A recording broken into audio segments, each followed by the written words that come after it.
Welcome back to X Facts, guys. Last time we discussed about the LTT and we discussed about the civil war in Sri Lanka. Today we are going to discuss in the second chapter of this edition about the assassination of former Prime Minister of India, Mr. Rajiv Gandhi. ये वो attack है जब peace accord sign करने के बाद राजीव गांधी श्रीलंका में थे। उस वक्त विजिता रोहन नाम के श्रीलंकन नेवी सेलर ने ये अटैक किया था। क्यों हुआ था ये अटैक? क्या इस अटैक से उस अटैक का कोई संबंध था जो इससे 4 साल बाद 1991 में हुआ? क्या 1991 के अटैक को बचाया जा सकता था? क्या इंडिया अपने former prime minister Rajiv Gandhi को बचा सकती थी? इन सारे क्वेश्चंस के आज जवाब ढूंढेंगे। चलिए शुरू करते हैं। दरअसल ये कहानी शुरू हुई 1987 से। 1987 से पहले वाली कहानी इस एडिशन के फर्स्ट एपिसोड में मैंने डिस्कस की है। उसको देखने के लिए आई बटन पे क्लिक करके आप वीडियो देख सकते हैं, और इस वीडियो को अच्छे से समझने के लिए वो वीडियो देखना बहुत ज्यादा जरूरी है। 29 जुलाई 1987 को भारत के former prime minister Rajiv Gandhi और श्रीलंका के फॉर्मर प्राइम मिनिस्टर जयवर्धने के बीच पीस अकॉर्ड साइन हुआ। जिस दिन ये पीस अकॉर्ड साइन हुआ उससे 2 दिन पहले एलटीटी का हेड वेल्लुपिल्लई प्रभाकरन दिल्ली के एक 5 सितारा होटल में ठहरा हुआ था। दरअसल वेल्लुपिल्लई प्रभाकरन के हिंदुस्तान के साथ अच्छे रिश्ते थे, और यूं कहूं तो हिंदुस्तान के प्राइम मिनिस्टर के साथ अच्छे रिश्ते थे। उसका कारण हिंदुस्तान की सरकार की नीति थी। राजीव गांधी से पहले प्रधानमंत्री इंदिरा गांधी भी तमिल लोगों के फेवर में थी। जब उनको ये पता चला कि श्रीलंका में तमिल लोगों के खिलाफ अत्याचार हो रहा है, तब उन्होंने सरेआम कड़े शब्दों में उसकी निंदा की, और निंदा करते वक्त श्रीलंका से ये कहा कि अगर आप तमिल लोगों के ऊपर होते हुए अत्याचारों को नहीं रोकोगे तो हिंदुस्तान श्रीलंका के खिलाफ सख्ती से पेश आएगा। इंदिरा गांधी के जाने के बाद यही चीज राजीव गांधी ने भी कंटिन्यू की, लेकिन राजीव गांधी चाहते थे कि श्रीलंकन गवर्नमेंट तमिल लोगों का हक वापस दे, और इसी हक को वापस कराने के लिए उन्होंने एक अग्रीमेंट साइन किया जिसका नाम था इंडिया श्रीलंका पीस अकॉर्ड। इस पीस अकॉर्ड को साइन करने से पहले वेल्लुपिल्लई प्रभाकरन की भारत के फॉर्मर प्राइम मिनिस्टर के साथ एक मीटिंग हुई, जिसमें भारत के फॉर्मर प्राइम मिनिस्टर ने वेल्लुपिल्लई प्रभाकरन को बताया कि कुछ समय बाद वो एक श्रीलंका के साथ पीस अकॉर्ड साइन करने वाले हैं, जिस पीस अकॉर्ड में श्रीलंका से ये साइन कराया जाएगा कि वो तमिलियन लोगों को उनके हक को वापस दे। लेकिन वेल्लुपिल्लई प्रभाकरन को ये बात पसंद नहीं थी।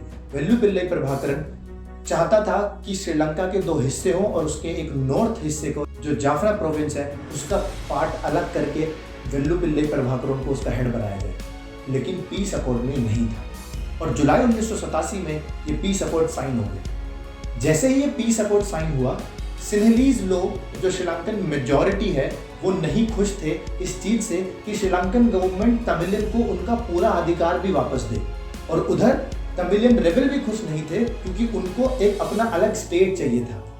बहरहाल क्योंकि पीस अकॉर्ड साइन हो गया था और क्योंकि वेल्लुपिल्लई प्रभाकरन के राजीव गांधी के साथ अच्छे रिश्ते थे, तो राजीव गांधी के साथ वेल्लुपिल्लई प्रभाकरन इन शर्तों पे मानने के लिए राजी हो गया, लेकिन अंदरूनी तौर पर खुश नहीं था।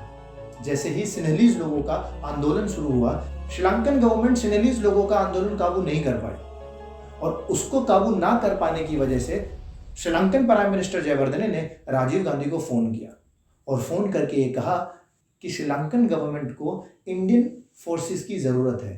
इंडियन पीस कीपिंग फोर्सेस जब जैसे ही वहां पहुंची, वो डिसीजन वेल्लुपिल्लई प्रभाकरन को बिल्कुल पसंद नहीं आया।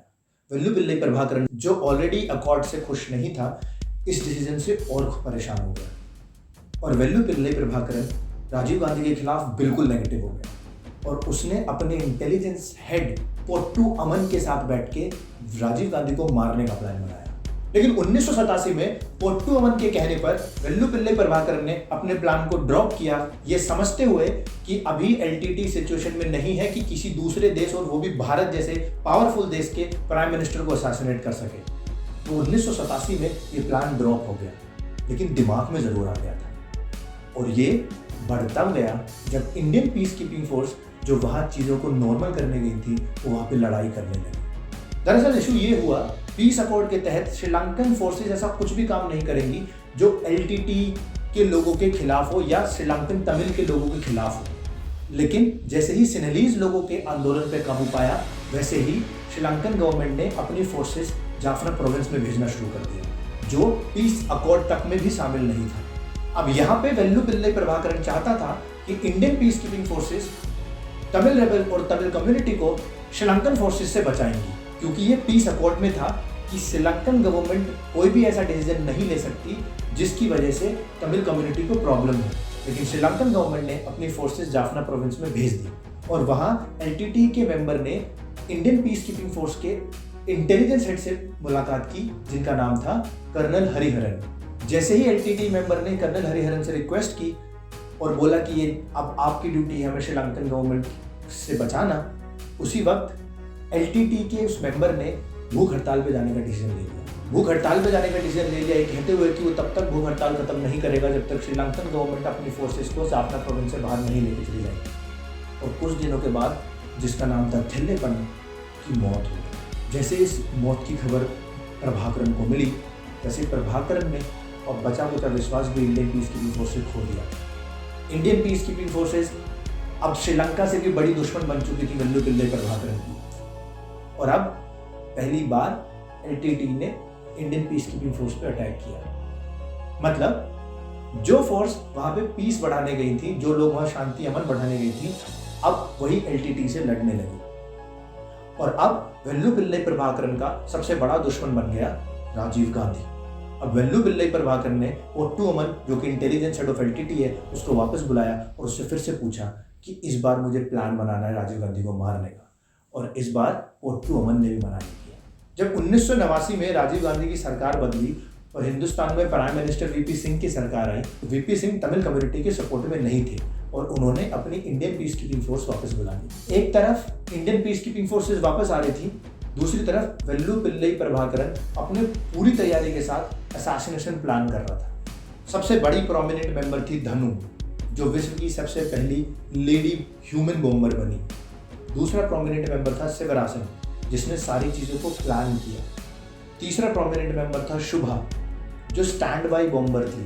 अगर धनु अपने काम में सक्सेसफुल नहीं होती तो दूसरा काम शुभा करती। और चौथा प्रोमिनेंट मेंबर था हरि बाबू, द फोटोग्राफर। हरि बाबू को एक ड्यूटी दी गई कि इस सारे इंसिडेंट के वो फोटो कैप्चर करें, क्योंकि वेल्लुपिल्लई प्रभाकरन राजीव गांधी के असैसिनेशन के फोटोज और वीडियोज देखना चाहता था। जिधर वेल्लुपिल्लई प्रभाकरन प्लानिंग कर रहा था राजीव गांधी को असैसिनेट करने की, दूसरी तरफ वीपी सिंह सरकार ने एक सबसे बड़ी गलती की। वीपी सिंह सरकार ने राजीव गांधी की एसपीजी सिक्योरिटी हटाई और वेल्लुपिल्लई प्रभाकरन इस चीज़ को भली भांति जानता था। जैसे ही राजीव गांधी प्रधानमंत्री बन जाएंगे, वैसे उनके पास वो एसपीजी सिक्योरिटी वापस आ जाएगी और उसके बाद राजीव गांधी के पास पहुंचना लगभग नामुमकिन हो जाएगा। इसीलिए वेल्लुपिल्लई प्रभाकरन को अपने प्लान को एग्जीक्यूट उससे पहले करना था, जिससे पहले राजीव गांधी वापस से प्राइम मिनिस्टर नहीं बन जाते। और मई 1991 में वो दिन आया। 21 मई 1991 को राजीव गांधी श्री पेरम्बदूर नामक जगह पर चुनाव का प्रचार करने गए थे और उस समय उनके साथ उनकी गाड़ी में बैठी थी नीना गोपाल। नीना गोपाल ने अपनी किताब the assassination of Rajiv Gandhi में लिखा था, मैंने अपनी लाइफ में इतनी कम सिक्योरिटी किसी ऐसे इंसान के लिए जो हिंदुस्तान का आने वाला प्राइम मिनिस्टर बनने वाला है नहीं देखी। तो उन्होंने गाड़ी में बैठे हुए राजीव गांधी से पूछा भी कि आपको नहीं लगता कि आपके लिए सिक्योरिटी के इंतजाम कम है?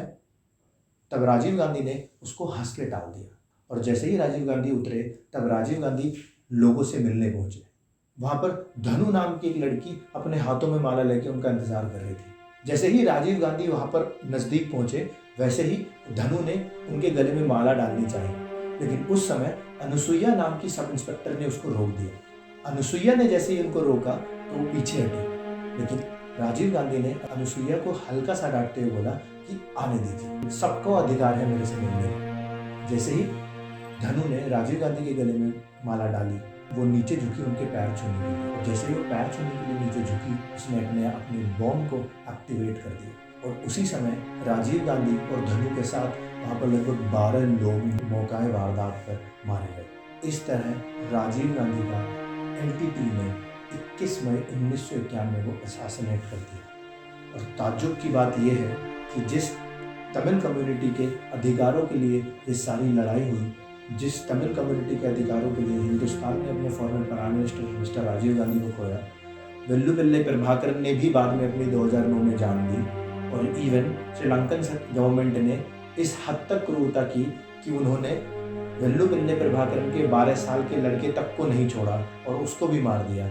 उसके बावजूद भी तमिलियन कम्युनिटी आज भी अपने अधिकारों के लिए श्रीलंका में लड़ाई करती है। आज भी तमिलियन कम्युनिटी को अपने अधिकार श्रीलंका में नहीं दिए गए। आज भी उस पीस अकॉर्ड की बहुत सारी शर्तें नहीं लागू हो रही हैं श्रीलंका में। और 2019 और 20 में प्रधानमंत्री नरेंद्र मोदी ने भी श्रीलंकन प्राइम मिनिस्टर से गुजारिश की है और डिप्लोमेटिकली दबाव बनाने की कोशिश की है कि उन सारी शर्तों को लागू किया जाए जो शर्तें 1987 में साइन किए गए पीस अकॉर्ड में की गई थी। आज इस वीडियो को बनाने का कारण केवल और केवल आपको ये कहानी सुनाना नहीं है। इस वीडियो को बनाने का कारण ये भी है कि अगर उस समय सिंहलीज कम्युनिटी विद्रोह ना करती तमिल कम्युनिटी के खिलाफ तो शायद ये सारी सिचुएशन नहीं होती। वर्ल्ड में ऐसी तमाम कंट्रीज़ हैं जहाँ पे मिनॉरिटी और मेजॉरिटी के बीच में हमेशा तनातनी रहती है। चाहे इजराइल पैलेस्टीन ले लीजिए, चाहे श्रीलंका ले लीजिए, चाहे पाकिस्तान ले लीजिए, चाहे हिंदुस्तान ले लीजिए, चाहे आर्मेनिया और अजरबैजान ले लीजिए, चाहे अमेरिका ले लीजिए, और ऐसे हज़ार देश ले लीजिए जिसमें हमेशा से कुछ ना कुछ कन्फ्लिक्ट रहता है। लेकिन अगर आप इस कन्फ्लिक्ट को कम करना चाहते हैं तो कन्फ्लिक्ट को कम करने में कम्युनिटी की हेट को कम करना पड़ेगा। पॉलिटिकली बहुत सारी चीज़ें होंगी, वो हमारे हाथ में नहीं है, लेकिन हमारे हाथ में ज़रूर है कि हम किसी भी हेट को बढ़ावा ना दें। मेरे तक को एक्सपीरियंस होता है कि मैं अगर किसी बीइंग अ हिंदू अगर किसी मुस्लिम कम्युनिटी के प्रो कोई बात कर दूं तो मेरे हिंदू फ्रेंड्स को वो ऑफेंडिंग लगता है, मेरी कम्युनिटी को ऑफेंडिंग लगता है। कोई मुस्लिम बंदा हिंदू कम्युनिटी के लिए कुछ अच्छा बोल दे, वो मुस्लिम कम्युनिटी के कुछ लोगों को गंदा लगता है और उसको रियलाइज़ कराने की कोशिश करने लगते हैं कि पास्ट में हिंदू कम्युनिटी ने मुस्लिम कम्युनिटी के खिलाफ क्या किया है और मुस्लिम कम्युनिटी ने हिंदू कम्युनिटी के खिलाफ क्या किया है। ऐसे कोई सोल्यूशन नहीं निकलने वाला। लेकिन अगर आपको चीज़ें अच्छी करनी है, आपको चीज़ें बेटर लेके आनी है, तो हमें ये सारी चीज़ें भूलनी पड़ेंगी और हमें एक अच्छी कंट्री की तरफ और एक प्रोग्रेसिव कंट्री की तरह सोच के और आगे बढ़ना पड़ेगा। On this note I will wrap this edition. Thank you so much for watching this. You are listening to Ankit Tyagi from Max Films, where I discuss things which matter the most.